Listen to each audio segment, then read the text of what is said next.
Ladies and gentlemen, boys and girls, welcome or welcome back to Soap Floor, the official gathering place for newbies, novices, and OG diehard fans of the Golden Age of Primetime. I'm your host, Jet, still viewing and reviewing the soapiest, sudsiest primetime storylines of 1982, I think. We're back on the West Coast doing the absolute most. So whether you're new to this or true to this, sit back and enjoy. Tell the kids it's time to play outside or out of sight. Tell babe no questions, suggestions, or concerns for the next 25 to 35 minutes. Everyone else in earshot, cool, quiet, or kick out of your own options because we are watching our stories. Ladies and gentlemen, boys and girls, this is Soap Floor.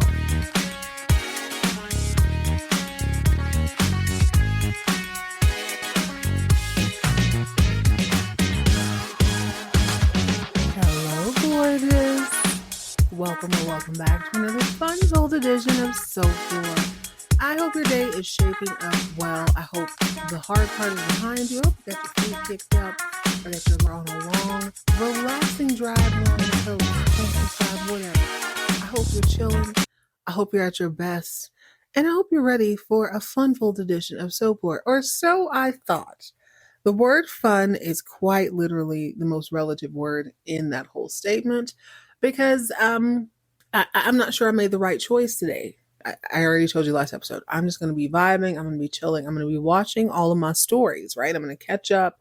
I'm going to get ahead. I'm going to fully immerse myself for the next month or so in my stories. So I said to myself, Jet, out of all the stories, if these people were real, if they were your actual neighbors, who would you be the most nosy with? Who would you be the most curious about? Knots Landing. Obviously, right? It was between Knots Landing to me and Dallas today. I thought, okay, which one am I going to do? I decided on Knots Landing. 10 minutes into the show, I'm already stressed the hell out. This was supposed to be a fun, relaxing moment. I'm not relaxing. And I'm thinking to myself, is it because I've had a rough day? No. They're just stressing me out already. What the hell? I'm going to try my best to get through half of this show. As a matter of fact, I'm going to remove this microphone here. I'm going to put it in a different room. I'm going to watch half of the show and then I'm going to move on. Go ahead and pour yourself up something bubbly and bright as we jump into season 4, episode 2 of Knots Landing. Daniel. Who the hell is Daniel? Got ourselves the first crossover episode of the season. JR, big JR Ewing, is in SoCal. He's in the back of a limo, cackling, reading, no doubt, Valeen's transcript, cackling. He thinks it's the funniest thing he's ever seen in his life. He switched out the regular male driver for a hottie blonde driver. She's like, what's so funny? He's like, I'm just reading my life story. He's there to stir up trouble. One of the first scenes we see beside that, though, speaking of trouble, is of Mac, I've decided to call him, and Joe. Joe's like, Mac, what the heck were you thinking? Why did you give my sister those transcripts from the court? Mac said, well, I mean, it's public record. It isn't like I could very well keep that from her. Joe says, I know, but you don't really know my sister. Mind you, they're doing this whole thing in very heavy New York accents. They're homeboys. They're comrades. Want you to know that they're from the same part of the country. So it's let me be real with you, you be real with me. You giving my sister this is like lighting a match in a gasoline factory. She doesn't just want to know how the trial went. She's looking for an out. She feels like something is missing and that's what she's combing over. Do you know, good sir, Officer Mac, that she hit up our neighbor no less than 8 times yesterday? Mac says, okay, and what's that got to do with me? Well, our neighbor, as Joe tells him, is a dude named Richard who is a lawyer. She's definitely going to pursue this, my guy. Why did you open this can of worms? He's like, listen, I didn't really want to, but what could I tell the lady? Like I said, this is public record. Mac lets down his guard and he tells Joe, this sort of, to me, feels like somebody dropped the ball. Like the DA was pointing the finger at so-and-so is pointing the finger at DA. Meanwhile, it feels like somebody missed something. Joe agrees. He says it looks like, based on what Karen has dug up, that this guy got off on a technicality. She's not going to let this go. I know I said I was 10 minutes in. I'm only 6 minutes in. Okay, I promise I'm putting it down. So what does happen the first 10 minutes of this episode? I'll tell you what happens. The proverbial fecal matter hits the fan. J.R. Ewing is showing up in Knots Landing, not because he's checking on his good old little baby brother and his wife. It's not because he needs some more sun. There's plenty of sun in Dallas. He's showing up because Abby last episode sent him the full transcript of Valine Ewing's book. I'm starting to believe this book is never going to happen because there's so much drama already. Now, she, being Valine, is back at home, pacing back and forth. She's talking to Joe, who has become her new editor. She is freaking the F out. This diary entry that turned into a 300-page essay has now turned into a novel, has now turned into one of the most salacious topics in all of the women magazine. There's some sort of spread in some sort of lady magazine where it's very clearly Pam and Sue Ellen and Miss Ellie. It is very clearly them. Like, people are starting to pick up on who this book is really about, which is great news for the editor, great news for the publisher. But Valine is like, my God, listen, it's fiction. Yes, the people, I'm basing it on something, but I'm making up the stories about it. She clearly ain't making up stories good enough to disassociate the people she wrote about. It's just getting thicker and thicker. One of the first things we see is Laura and Richard coming back from an appointment. I guess they'd gone to the hospital because she was having Braxton Hicks, and she didn't know what that was. He was explaining that to her. Now, part of me is like, okay, why would he need to explain that to her? He explains to her and the audience, Richard that is, that Braxton Hicks contractions feel a lot like real term contractions, only they're super far apart, like yours were, so I already knew you weren't really in labor. And she's apologizing to him. I'm immediately disheartened by this relationship already. She works so hard to move on, to move through, to co-parent, to do the things, only to now be back in his life, and she has shrunk back into that role, baby. She is back to being, let me coddle you, Laura. It is devastating. That don't really matter because by the time that Richard and Laura pull up to their home, they see JR's big old country limousine. Who is that? Oh, that's Gary's brother. What's his name? Laura don't remember. Richard doesn't remember. But Richard walks over and he says, hey, you looking for Gary? JR does the polite thing. Hey, Mr. Avery, Richard Avery. Gary doesn't live with Valine anymore. He's living at Abby's house. And JR is like, oh, word? What you mean you living at Abby's house? Right away, Richard's like, oh, I guess you brothers don't talk that often. JR is like, you know how it is. You know how it be. But go ahead and tell me. So what you mean he's living at Abby's house, huh? Yeah. He's been living there a couple weeks now. Valine lives at her house with her mama. They don't live together. They are basically separated. JR is like, word? Dang, that's crazy. Appreciate you, Mr. Avery.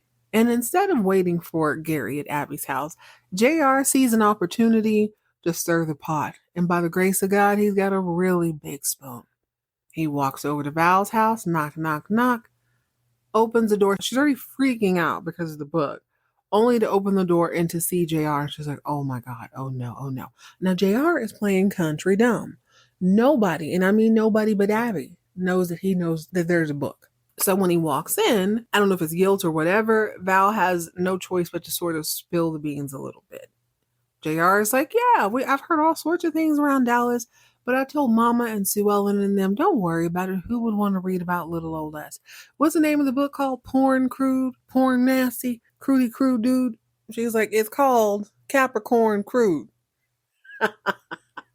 By this time, Joe jumps in. Everything's super casual, but Joe is none the wiser about who JR really is.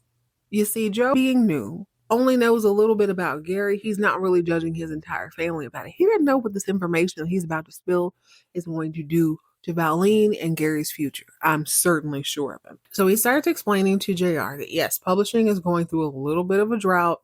However, this story is going to be super salacious. There's this whole publishing company out of Chicago. They are amazing. JR says, well, no, not only have I heard of them in Chicago, I think they're out of Dallas too. That's crazy. Do you want me to say something to him when I go back? Joe's like, no, you don't have to do all that. But Valine is looking at the side of her eye like, okay, if he's interested, I know I'm in trouble for real. JR pretends like nothing's wrong. Valine, baby girl, you make a mean glass of tea. I'll see y'all soon, okay? Bye-bye. It's weird, but it's wonderful. And I'm also having a little bit of trouble figuring out what season JR is from because his face looks more full. He definitely looks different than the JR I'm watching in real time now. Okay. What a pleasant surprise. Not gonna lie, towards the end, I started to get a little bit of deja vu. I thought to myself, am I gonna have to turn this off? Are y'all gonna pull the same little stunt you pulled season 3, episode 2? Luckily, that was not the case. But let's rewind a little bit and discuss the bit player. The bit player is that weirdo guy. I've already forgotten his name. He's the new shop manager or he's a new Gary. The weirdo guy, remember him? Well, Karen is very fond of him. She's fond of the way he's running things, or at least the way he's getting acclimated. And she likes the way he decorates his office. He has all these like toy cars, model cars that he's designed and put up. It looks really good. But she's a little bit stressed because with the price of parts going up, she doesn't want that to affect the customers at all. She wants to give the same great world class service without the super high price tag. And new weirdo guy is like, oh yeah, don't worry about that. I think I know a few people. We can probably get the hookup. She's like, bet. You would think she'd be a little more cautious considering her whole husband is in a grave in behind cheap parts. It didn't seem to cross her mind, despite what else is going on during the show. So weirdo guy, I'm gonna call him Warren. I can't remember. It doesn't matter. I'll figure it out next episode. Weirdo guy does the natural thing. He was sort of pulled to the side by the mafioso types. So he goes to the mafioso types. Now he's thinking he's doing a good thing. Hey guys, I got great news. You remember that Karen Fairgate lady? Yeah, she needs new parts. We can start running that whole scam again. You can bring in your stolen parts. I can get them sold, blah, blah, blah. They get mad. They get Buck in his face. Now, two things stand out to me on this scene. Well, three. It is a beautiful home. Exquisite view. You can see downtown LA. It's like 20 miles out. It's up in the Hollywood Hills. Beautiful, sparkling pool. I'm like, oh my God, it's stunning. Not the best place to die, quite frankly. And new Gary weirdo guy has no idea that he's walking into a trap. These people don't like him like that. Number two, the two little mob guys who are up in weirdo Gary's face. I can tell right away they're not really in the mob like that. They're not enforcers. I've watched enough movies to know, trust me. They really got it like that. I was so distracted in this scene by beautiful scenery. Number two, the fact that these two bohos, there's nothing at all, and I do mean nothing at all intimidating about them. And the third thing that stood out the most and that was the most distracting was one of them was dressed in the loudest, bad cut salmon pants I've ever seen in my life. I was so distracted. Baby, what do you have on? He dressed the way a cartoon character looks. Not even a cartoon character. Like when you're in the first or second grade and you can't really draw like that, and all of your people are square, they look like refrigerators. He's built like a refrigerator. Not body shaming, I'm just saying. If you're square, you're square. You don't cut your body in half, or excuse me, in his case, 3/4 up with high-waisted salmon-colored pants and a horizontal striped shirt. I was so distracted. Like, what is he gonna do? Where are you going? What do you have on? There's no way in hell I would let somebody punk me in salmon-colored pants, but that's just me. Weirdo new face Gary and I are cut from a different cloth. They start threatening to push him in the swimming pool. He's like, I can't swim. I thought you guys be happy. They're like, no. Listen, dude, you don't know us like that. We don't know you like that. We don't sell stolen car parts. You get it?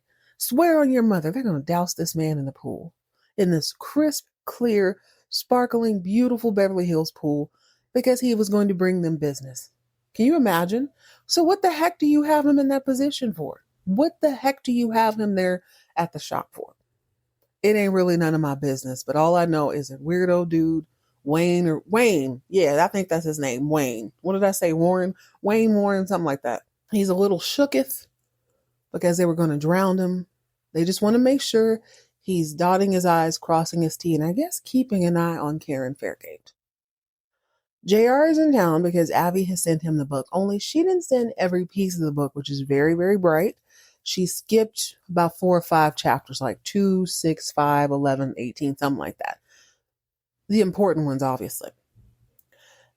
It doesn't seem to matter that much to JR. He seems jovial nonetheless. It's almost like he wants this damn book to come out. So, one night, Gary is at home with the kids. They are preparing dinner. When I say they, I mean Olivia. Girl, tell me why Olivia is preparing dinner. Olivia is chopping up a fresh salad. Her brother's coming in there. He's got an attitude because he don't want meatloaf. He wanted steak. Like he pays anybody's bills. And apparently Gary don't pay anybody's bills either because he just got fired. But Olivia knows how to handle him. She's like, okay, that's cute. Go wash your hands. We'll be eating in a minute. Before we go any further, Abby doesn't work, right? And neither does Gary. Why is this baby making dinner?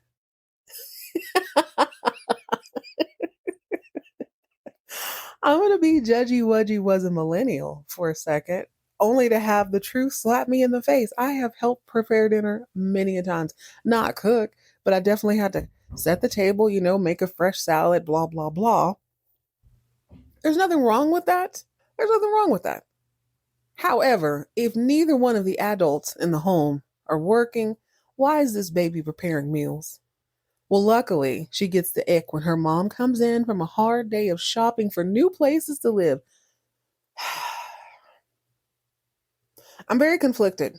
I'm very conflicted as I watch this because although I don't like what's happening, I can't deny that there might be a little more chemistry between Gary and Abby than there was Gary and Valine, the Vidalia Onion Queen. Quite frankly, I think Vidalia needs to spread her wings, so this is all good. However, I like Abby's house better than I like Valine's. And you know what? It would kind of suck to have to move, but also they're obviously persona non grata in the cul-de-sac. It's just going to make things awkward. They're way too tight knit. It's way too close. It's just going to make things awkward. They need to find a place where they can thrive. So I get it, but she's the one out shopping for the house. So I'm trying to figure out several things this episode. Val is still living in the home, but without Gary having a job, who's paying the light bills? Who's doing all these things? Doesn't matter. Abby comes into the kitchen and she's like, I'm so sorry. It's so exhausting. I've looked high and low, low and high everywhere for a place to live. I don't know what else to do. How's the job search? Gary says, well, Olivia said I should be a movie star because I'm handsome and whatnot. Olivia did say that. It just pisses me off. She's not wrong, but she is wrong, but she's also a child. So it doesn't really matter. But like him being the family man, I'm so conflicted. It should piss me off a little bit more than it does. I think I'm a little bit shocked. That's what it is. I'm shocked at how easy it seems. The entire family seems to have slipped into this rhythm. This is mommy, this is daddy, this is a beautiful little family of four. He gets to play house. And I'm like, shouldn't this be a little bit jarring? Shouldn't this be a little bit uncomfortable? Even for the kids, you would think. But I have to stop and remember that they're probably way more used to him being there than the audience is aware of. Obviously not you OGs, but as someone watching it for the first time, it does seem kind of strange. This is only maybe the fourth or fifth time I've seen him with the kids, really. But they seem to have a whole thing. They are a family. The kids are grossed out when the parents start kissing and smooching on each other. And it's like, it doesn't seem natural, but it seems easy. You know what I'm saying? It seems too easy almost. I don't really know what Abby has up her sleeve other than the fact that she does want to marry Gary. Apparently she wants to be a Ewing. I know this because right about the time that the kids get the ick and Gary and Abby are smooch-a-doochin' in the kitchen. He ain't got no job. They ain't got no new house, but they're just in love and that's all they need. Phone rings. It's JR. He's like, can you meet me tomorrow for lunch? She pretends like it's her girlfriend. Hey, girl. Yeah, I can meet you for lunch tomorrow. Well, when she meets JR for lunch, he wants to know where the rest of the chapters are. And also, like, why would you only send me these bits and pieces? Abby says, I need to know what's in that daggone will. Gary told me that he feels like Jock really, really liked Valine. So there's a very huge possibility that his inheritance is tied to Valine. Again, JR does not seem all that bothered by this because he already knows. So he's like, okay, let me see what I can find out. And then, you give me the rest of the chapters. So she does that. Later on in the episode, she brings over the missing chapters.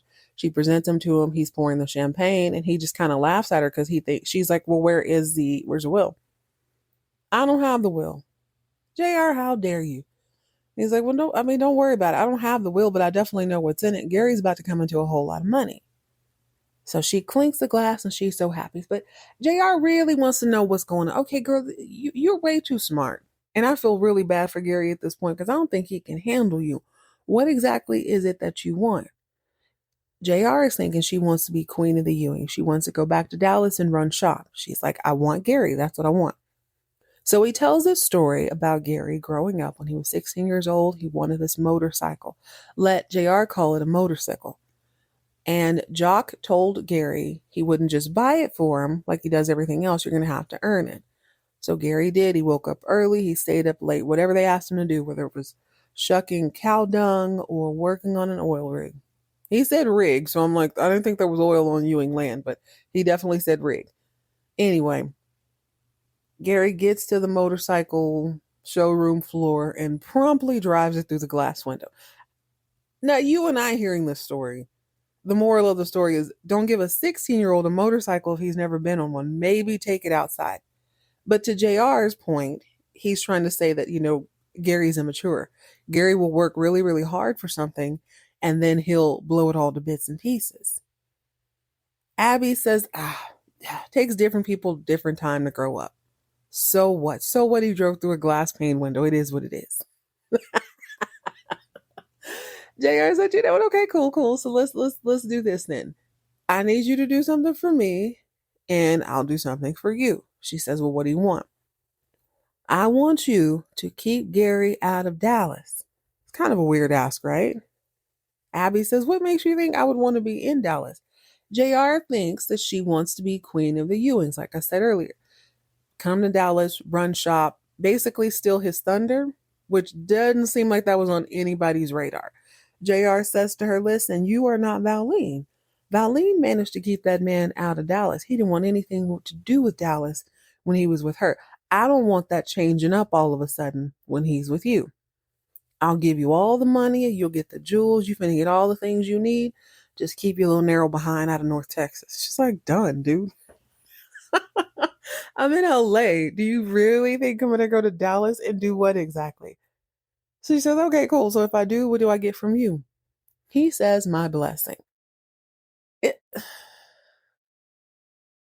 don't know if anything was insinuated here, but I guess time will tell. I'm not even going to ask the question, but just there's something sitting in the back of my mind. I hope I interpreted that the right way.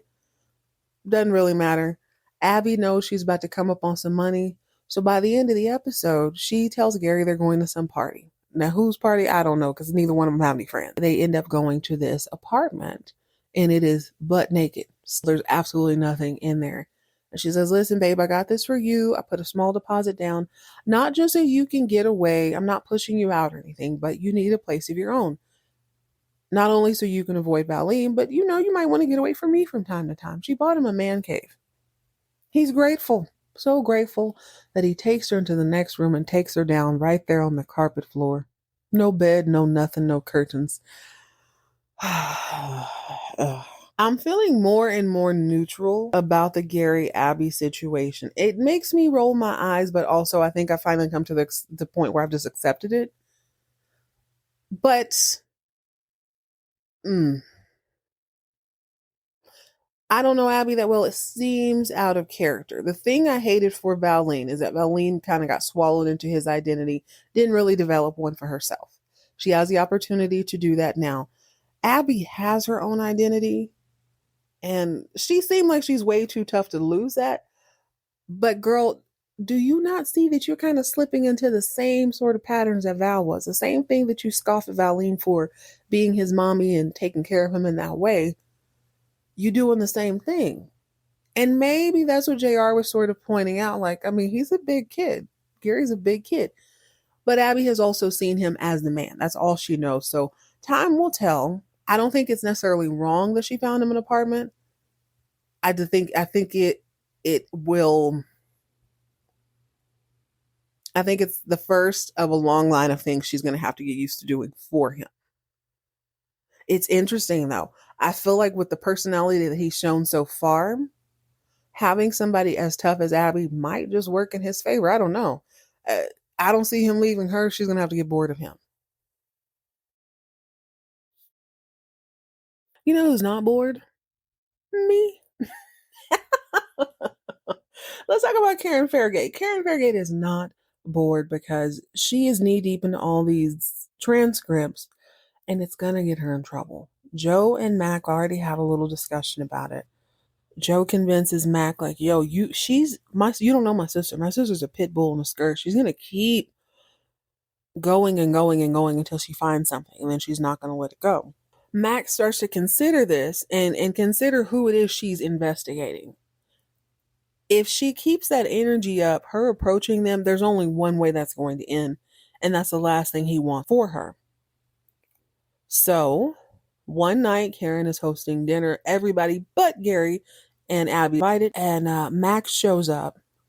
She starts flipping out on him immediately. You gotta respect it, though. It's like I respect people who are themselves all day, every day, 24 hours a day. She don't mind that her friends are there. She starts flipping out because she's figured out that the dudes, the mafioso types, got off on a technicality. She is furious. She's more mad that Mac didn't tell her. So he's trying to calm her down. He's a little bit embarrassed because he hadn't really met everybody like that. Ginger and Laura are like, oh, girl, he fine. Who is that? Oh, he fine. And let me just say this.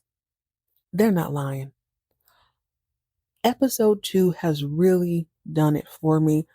Y'all, Mac is fine, fine. I like what I see here. Mac is hot. It's more than just the Jerry curl for me. It's it's more than just the medium outfits. He's got swag. He's tough without being goofy. I don't know. He's hot. I'm into it. I'm into it a lot. I hope he doesn't get shot like I think he will. Anyway, Pop Mac is like, yo, Karen, calm the F down. Joe says the same thing. So they managed to corral her into the kitchen. And Mac's like, listen, I care about you. I don't want you digging into these people. I'm sorry I didn't tell you every single little piece of it. I'm sorry. Joe comes in and he's like, listen to her. Listen to him, please. He's trying to help you. I agree with him. You need to calm the F down. She's still going off. She must sleep on it and come to her senses because the next day she shows up at Mac's office and she keeps kicking the door. This man is very patient. I would cuss you out if I'm at work. Don't kick my door 6 times. But it's because she has like a box full of stuff. He goes to open the door. She comes in and she basically apologizes for acting a fool the night previous and says she's prepared to give him back the transcripts. He says, well, if you want any more, you're on your own, kiddo. I just can't be doing this. This is very dangerous. She's like, I understand. I'm not Michael Corleone. I got caught up for a moment. I thought I was in The Godfather. I'm not. I'm sorry. I don't believe she's going to stop. There's just no way. Maybe she won't go as hard. Maybe she'll be a little more stealthy. But there is zero chance on earth that Karen Fairgate is not going to take this to the ends of the earth to get to the bottom of us, to make sure that these men are held accountable for what they did. Now, Mac's point is that these sorts of guys, they're not a one and done type crew. They're not going to just run this Ponzi scheme or run this whatever on this other side. They're going to keep doing things. Eventually they're going to get caught. So he's basically telling her, let's play the long game. Let's just stack as much evidence as possible against them. Eventually we're going to get them. I promise you it's going to happen because they're not going to stop. I love that. Also, I love Joe still being the voice of reason here. He's like, girl, that's why we have laws. That's why we have people to enforce the laws. Richard even told her the same thing. He's like, people like you and me, we don't get in bed with these other type of guys. We're a different breed of people. You cannot play. The same rules don't apply. You can't just burst into their operation going off expecting that to end well for you. There are people put in place, i.e. Mac, who can handle that. Let him do his job. Trust him to do his job.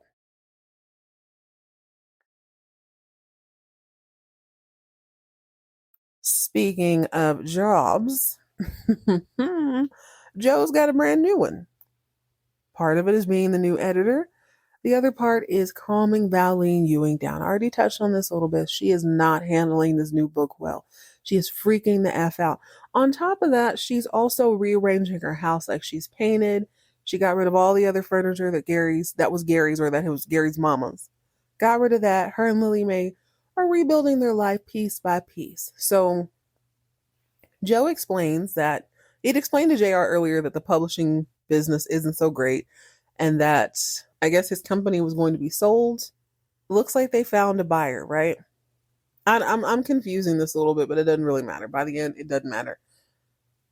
The new owners of Joe and Valeen's publishing people company, they're in town, and Joe wants Valeen to meet them. She's like, "Oh my god, I can't meet, dude. No, please, no.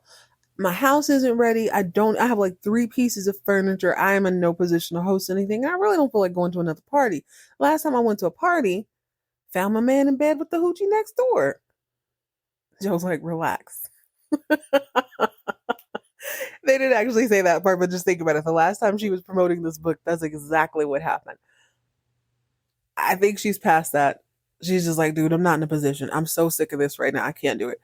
Valeen, just talk to these people. It'll only be them. You can invite your neighbors over. It'll be super sweet." I couldn't help but notice that when the new owners come over, it's a cute husband and wife, older couple. The wife is giddy because she has read the book front to back, back to front twice. She loves it so much. She wants the tea. She's like, "Girl, is this about the Ewings for real? For real? Please tell me this is true." Valine is still pushing that narrative that it's not true. It's fictionalized. I made it all up, but it doesn't matter. There's a point where she is by the fireplace and Joe is standing right behind her. He's like right up on her. They look so good together. I really, really hope that pans out. They look so good together. Joe's hot too, but I'm kind of into Mac now. Well, they have a little party. Everybody's there. Like I said, I fell asleep earlier, so I didn't catch it. But when I watched it again, somebody was reading pieces. Let me rewind a little bit. New owners are there. They love Valine. New owner's wife love Valine's book. Joe wants Valine to relax and see that this is not going to be as painful as she thinks it is. Just talk to these people. Boom, boom, boom. New owner, older gentleman, pulls out the cover of Valine's book, Capricorn Sun, not Cornpone or Capricorn porn, as JR called it. The front cover is elementary at best. I don't know who did the art on the front, but Valine's headshot on the back is stunning. They should put that on the front. It is so pretty. But later on, we are blessed with a small little chap. We get a little piece of this literary masterpiece. Y'all, the book is so salacious. It is so juicy. Somebody is reading it out loud. It took me 2 or 3 looks to figure out that's Diana. What happened to Diana's hair? Lord. Here's the thing. I like a short perm. I just said that I love Mac's hair. I do. It transformed her in a way that it's not bad. I just don't think that look is for her. I didn't realize who that was until I listened a few more times. I was like, "Oh my god, that's Diana." Girl, Diana reading the book out loud like it's Edgar Allan Poe or something. Ginger is hot and bothered. She's got her top button unfastened. Kitty's probably looking from across the room like, "Oh yeah, you know what's up. Kitty, go warm up the car. You know what's up." Reading a rather smutty excerpt from the book. Max standing behind her. He's grinning. He's into it too. He's smiling and what Karen. Y'all, this is the sort of book you read out loud. This is the sort of book that you go to the dollar store, right? And you get one of those books with the slippery sleeves and you just put that over the smut you're reading in the airport. You don't need everybody knowing what you're reading. Oh my gosh. It sounds like it's very salacious. It sounds like a romance novel. So I see what she's saying. This is fictionalized. It definitely reads like a Danielle Steele from what I heard. From what I'm not gonna call Diana chicken headed. That's so rude. But I'm not into it. I don't like Diana's new hair. Hate it. Hated it. Among the neighbors at the party is a very annoyed, very irritated, very pregnant, very past her due date pregnant type Laura. She's over this ish. The long and short of it is that she doesn't want to have a natural childbirth, and Richard is getting on her last damn nerves talking about it. It seems like he's being more possessive, but the more I watch, the more I realize he's just. I don't know, he's kind of hyper fixated and like he has anything else to do. He's reading all of the scenarios. I guess a lawyer would be like that. He'd be very into the literature about childbirth and why natural is so good. Laura had stopped by the Knots Landing Motor one day to talk to Karen, telling her that, girl, I need my epidural. I need to be doped up. I'm not trying to have no natural childbirth. Karen's like, girl, it's so wonderful. You should look at I don't agree with that. It's so wonderful. You should look into it. It's so much more to childbirth than pain. Yeah, I get that. To each their own. Do you? But also let people make their own decisions. It isn't like this is Laura's first baby. I guess she would have been knocked out the first time. She's acting like she's never experienced labor. Seems sort of impossible, but Karen's like, girl, just don't worry about the pain. And Laura's like, girl, no, it ain't the pain. Do you know people die from this? Do you know people actually die giving birth? Yeah, that is very true. Very true. Let her be comfortable. I think she's just over it. She's annoyed. It's kind of everything is compiling on itself. So, flashback to this little party Valine is hosting in her house, her very scantily furniturized house. Richard and the gang are overlooking at the book cover. Everybody's fawning over how gorgeous it is. Laura is sitting very calmly on the couch and she said, Richard, we need to leave. And he goes, man, we can't leave now. Yes, we need to leave now. He goes, oh my God, are you having another contraction? He seems to think they're still Braxton Hicks. Braxton Hicks aren't, and it's not at the beginning of the pregnancy or like towards the middle. It wouldn't be at the end. If she's a week over her due date, she's probably having a real contraction. He doesn't seem to think that's the case. She says, okay, no, I'm not having a contraction. My water just broke. Her water just broke on a baby blue couch. Oh my God, I just realized that Val painted her whole house baby blue. Is that what is that? Yeah, well, Laura says that she just her water just broke on the baby blue couch. But later on, it's just Val and Joe, I think, Lily Mae and the publishing couple. When the phone rings, the dude takes a phone call. J.R. Ewing, long story short, has invested in his company. He's now the owner of it. That publishing company is now under the umbrella of Ewing Oil. I don't know what that means going forward because, like I said, he doesn't seem all that upset. J.R. That is, he does not seem all that upset about the book, and more than anything, he seems entertained, very unbothered. So maybe he does want it to come out. I don't know. And now with him being part of the publishing company, who's to say he can't make changes right there at the end? Who knows? Maybe it'll never see the light of day. Maybe it will. Doesn't seem like it'd be that difficult just to go to another publishing company since there's already buzz. But I don't know. This is 1982. This is not 2025. I have no idea. What I do know is that Laura and Richard are on their way to the hospital when, of course, because it's nighttime, there's obviously construction in the middle of the road. Everyone knows if you're on a soap opera, there's always going to be night construction. So they have to bust a Yui and take a super secret alternate route to the hospital down the back roads. Now, I didn't know LA had back roads, but I mean, what do I know? They end up slipping and sliding on the road because it's wet.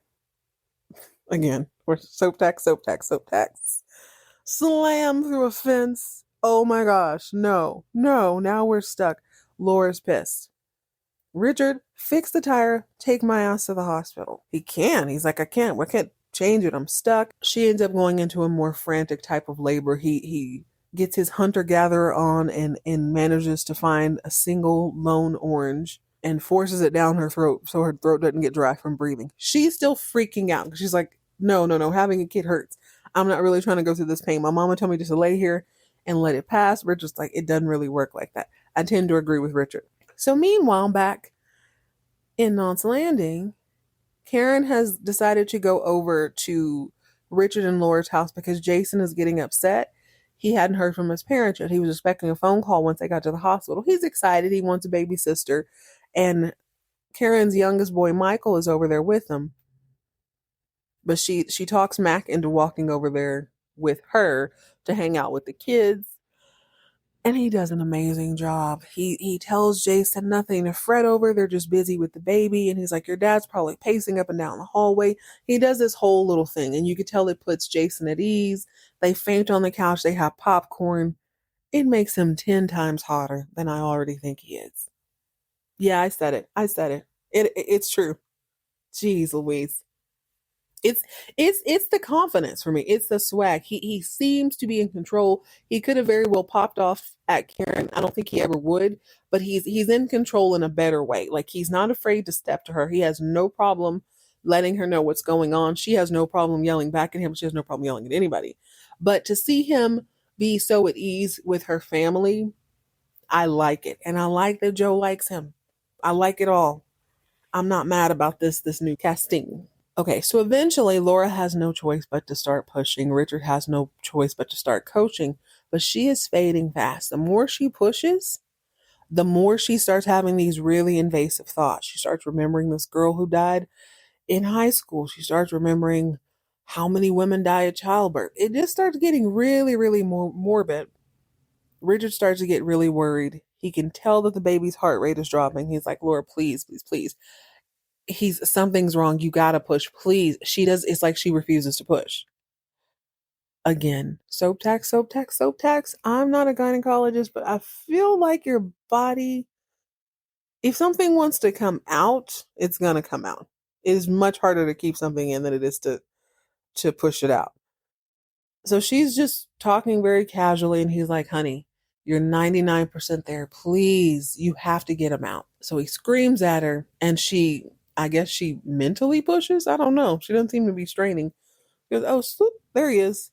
Richard goes down to pick up the baby.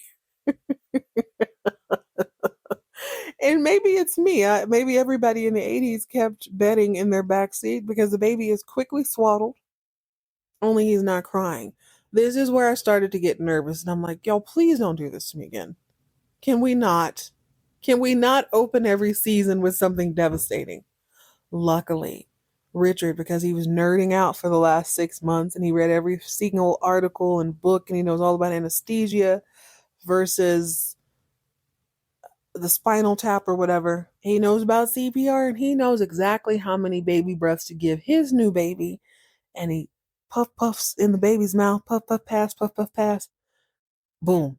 Little baby starts crying. Laura is immediately snapped out of her stupor. Oh, I'm so sorry, baby. I almost killed you. I'm so sorry. My bad.